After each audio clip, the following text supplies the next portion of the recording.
तो स्टूडेंट्स आप देख सकते हो what is the structure of a flame. Flame का स्ट्रक्चर क्या है।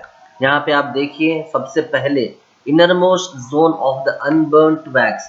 ये वो वैक्स है, वैक्स यानी फ्यूल।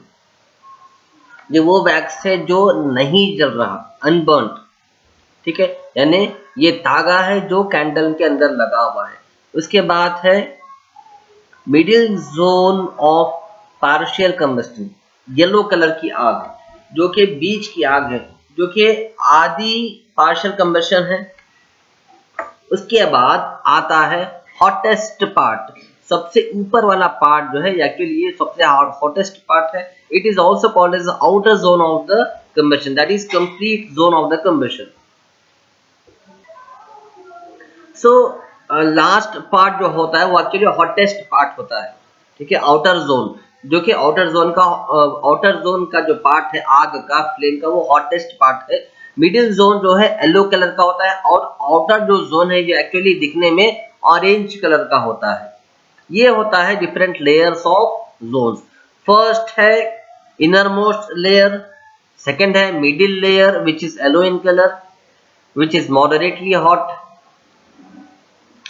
उसके बाद है आउटर जोन जो कि ऑरेंज और ब्लू कलर का होता है। ठीक है, उसके बाद आता है topic what is a fuel. Fuel किसे कहते हैं बच्चों? हर वो चीज जो आग जलाने के लिए काम आती है उसे फ्यूल कहते हैं। जैसे कि लकड़ी है, कोयला है, पेट्रोल है, गैस का तेल है, पेपर है। हर वो चीज जिसे आग जलाने के लिए इस्तेमाल किया जाता है उसे फ्यूल कहते हैं। All that substance which is used for the burning purpose, burn purpose, firing purpose is called the fuel. और सबसे बेहतरीन फ्यूल वो है जो बहुत आसानी से अवेलेबल हो जाता है और जो बहुत सस्ता हो और बहुत जल्दी बहुत आसानी से मिल जाए, वो सबसे बेहतरीन फ्यूल होता है, सबसे बेस्ट फ्यूल। और सबसे अच्छा फ्यूल वो होता है जो बहुत जल्दी बहुत आसानी से मिल जाए।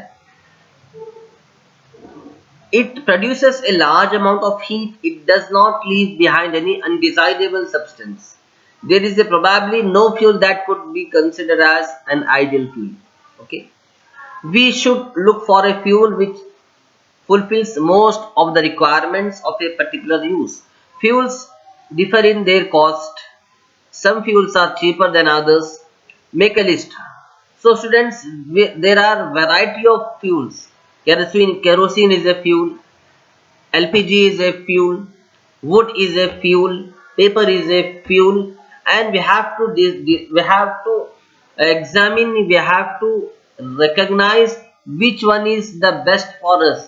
That means which is the most cheapest, which is readily available, and which does not leave much waste material after the burnings.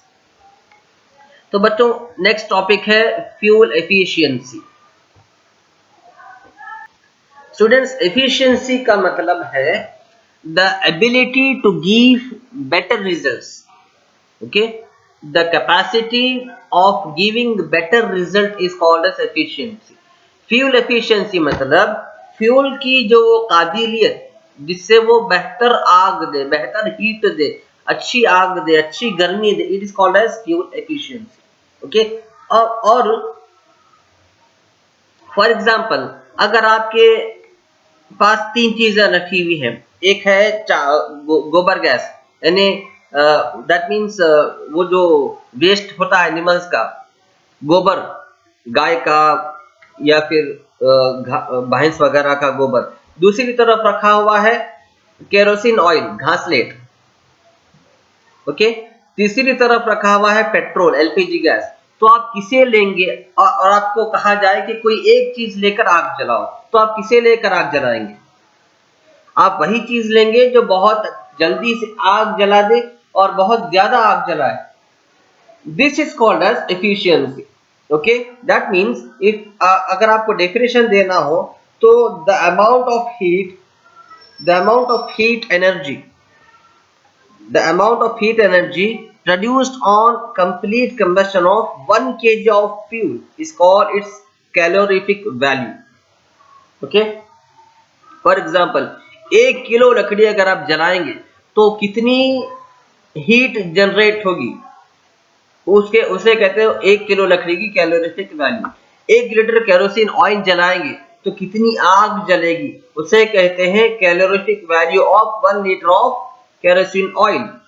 Okay, the calorific value is a fuel of a fuel is expressed in a unit of kilo joule per KG. Calorific value का जो unit है उसे वो unit है kilo joule per KG. अब ये unit क्या है? यूनिट वो चीज है जिससे हम किसी भी चीज की क्वांटिटी मेजर करते हैं, जैसे कि 1 किलो, 1 ग्राम, 1 तोला, 1 मासा, 1 लीटर, आधा किलो, 1 सेंटीमीटर, 1 मीटर, 1 किलोमीटर, इस तरह के जो यूनिट्स है इसे एसआई यूनिट्स कहते हैं। इसी तरह हीट को मेजर करने के लिए भी स्टैंडर्ड इंटीग्रेटेड यूनिट है, उसका नाम है kilo joule per KG. Okay, the increasing fuel consumption has harmful effects on the environment.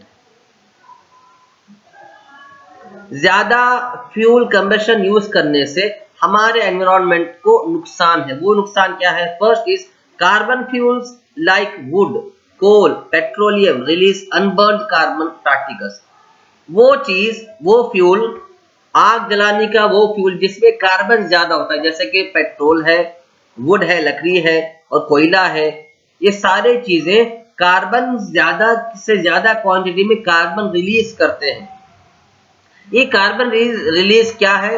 हमारे एनवायरनमेंट के लिए डेंजरस है। These fine particles are dangerous pollutants causing respiratory disease. Second point है incomplete combustion.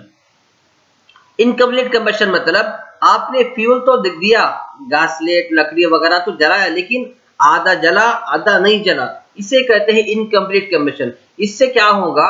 Dangerous gas liberate होंगे, जैसे का carbon monoxide gas dangerous gas है, poisonous gas है। इस तरह से ये क्या कर सकते हैं? ये सोए हुए आदमी को, ये इस गैस की वजह से इंसान का दम भी रुक सकता है, इंसान की सांस भी रुक सकती है। वो सारे फ्यूल जो आधे जलकर आधे नहीं जलते, which are very least efficient, बहुत कम एफिशिएंट होते हैं, ये फ्यूल बहुत डेंजरस होते हैं। थर्ड पॉइंट है combustion of most fuels release carbon dioxide in the environment. Increased concentration of carbon dioxide in the air is believed to cause the global warming. अगर एनवायरनमेंट में जितना कार्बन डाइऑक्साइड का level रहना चाहिए अगर उससे ज्यादा है तो एनवायरनमेंट में ग्लोबल वार्मिंग शुरू हो जाती है, यानी टेम्परेचर इम्बैलेंस हो जाता है। और अगर बहुत ज्यादा कोल जला, फोर्थ पॉइंट है, बहुत ज्यादा कोल जलाए, बहुत ज्यादा लकड़ी जलाई जाए और बहुत ज्यादा पेट्रोल जलाया जाए, बहुत ज्यादा केरोसिन ऑयल का इस्तेमाल किया जाए, तो जो गैसेस लिबरेट होते हैं, जो धुआं निकलता है, वो धुआं अगर हद से ज्यादा निकला तो वो एसिड रेन को भी दावत दे सकता है। That mean oxide of sulphur. बच्चों, कोयला और डीजल जलाने से क्या होता? सल्फर डाइऑक्साइड गैस रिलीज होती है। It is an externally suffocating and corrosive gas. ये बहुत खतरनाक गैस होती है। अगर ये हद से ज्यादा, अगर ये लिमिट से ज्यादा, अगर ये एक लेवल से ज्यादा रिलीज हो तो इसके वजह से एसिड रेन हो सकता है, एसिड रेन आ सकती है और ये बहुत हार्मफुल है। ये एसिड की बारिश हो सकती है, जहां जहां एसिड गिरे वहां वहां तबाही हो जाती है। अगर झाड़ पे गिरे तो झाड़ मर जाता है, हमारे स्किन पे गिरे तो स्किन जल जाती है, तो और जमीन पे गिरे तो जमीन पर झाड़ नहीं उगता। तो एसिड रेन बहुत खतरनाक चीज होती है। ये कब होती है? सल्फर डाइऑक्साइड गैस जरूरत से ज्यादा एटमॉस्फेयर में ऐड होने से। स्टूडेंट्स, ये कुछ था आपके चैप्टर कंबशन एंड फ्लेम में। आपके इस चैप्टर कंबशन एंड फ्लेम में जितने भी पॉइंट्स बहुत जरूरी थे, मैंने सारे के सारे पॉइंट्स डिटेल में हिंदी में, उर्दू में और इंग्लिश में कवर करने की पूरी कोशिश की है। आप तमाम स्टूडेंट से रिक्वेस्ट है कि 3 या 4 वीडियोस जितने भी हैं बार बार रिपीटेडली देखकर इस चैप्टर में एक्सपर्ट होने की कोशिश करिए।